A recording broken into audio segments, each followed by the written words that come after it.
नमस्कार, आप देख रहे हैं एटीवी न्यूज राजस्थान और मैं हूं आपके साथ रमशा शमीम। आइए नजर डालते हैं आज की कुछ खास खबरों पर। रूस 2.5 सालों से यूक्रेन के साथ जंग में उलझा हुआ है। CNN की रिपोर्ट के मुताबिक ये देश सैनिकों की कमी से जूझ रहा है, इसलिए वह लोगों को सेना में भर्तियों के लिए नए ऑफर दे रहे हैं। इसके लिए सेना में शामिल होने से पहले ही सैनिकों को 18 लाख रुपए दिए जा रहे हैं। मॉस्को के मेयर सर्गेई सोबियानिन ने आधिकारिक बयान जारी कर शहर के रहने वालों को सेना में भर्ती होने पर एक बार में 1.9 मिलियन रूबल का बोनस देने की घोषणा की है। नए सैनिकों के ज्वाइनिंग के पहले साल में 49 लाख की सैलरी देने का वादा भी किया है।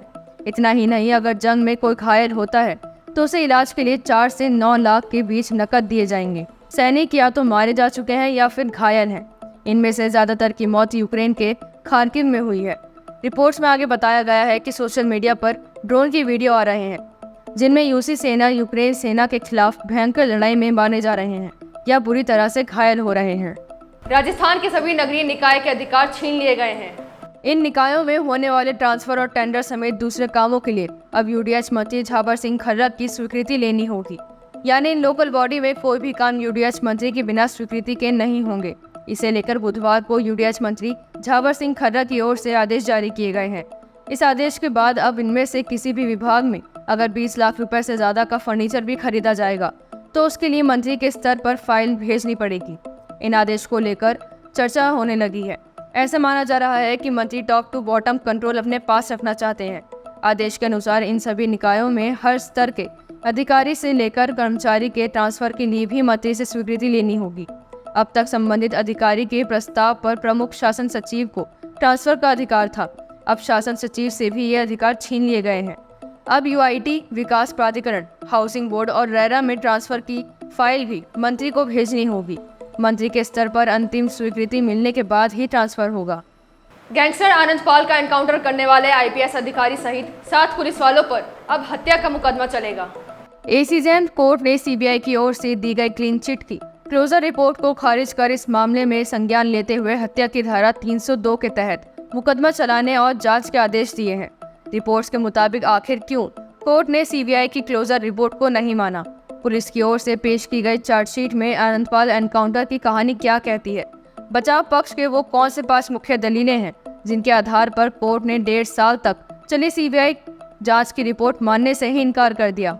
25 जून 2017 को पता चला था कि गैंगस्टर आनंदपाल सिंह अपने गैंग के सदस्यों के साथ हरियाणा में सिरसा के ग्राम शेरपुरा में भेष बदलकर शरण ले रहा है।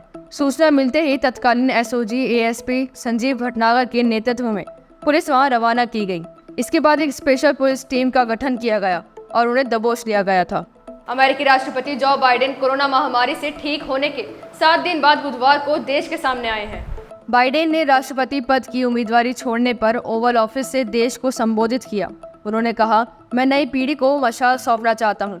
बाइडेन का यह ओवल ऑफिस से ये चौथा संबोधन था। बुधवार को उनके एड्रेस के दौरान पत्नी जिल बाइडेन, बेटी एशल बाइडेन, बेटा हंटर बाइडेन समेत बाइडेन के नाती और पोते भी वहां मौजूद रहे। बाइडेन की सीट के पीछे भी परिवार के साथ उनकी अलग अलग तस्वीरें रखी हुई थी। अपनी 11 मिनट की स्पीच के दौरान बाइडेन ने अमेरिका की राजनीति में उतरने और शिखर तक पहुंचने के बारे में बात की। उनके स्पीच के दौरान पत्नी समेत पूरा परिवार भावुक हो गया। बेटी एशले ने बाइडेन को गले भी लगाया। बाइडेन ने कहा, मैं राष्ट्रपति पद का सम्मान करता हूँ, लेकिन मैं अपने देश से ज्यादा प्यार करता हूँ। बाइडेन बचपन में हकलाते थे। इसका जिक्र करते हुए बाइडेन ने आगे कहा, आपने एक हकलाने वाले बच्चे को आगे बढ़ाने का मौका दिया। मैं इसके लिए सबका शुक्रगुजार हूँ। मैंने अपने जीवन के 11 साल देश की सेवा में दिए हैं। यह सिर्फ अमेरिका में ही हो सकता है। Kim Kardashian businessman Mukesh Ambani के बेटे अनंत अंबानी और राधिका मर्चेंट की शादी में शामिल होने मुंबई आई थी।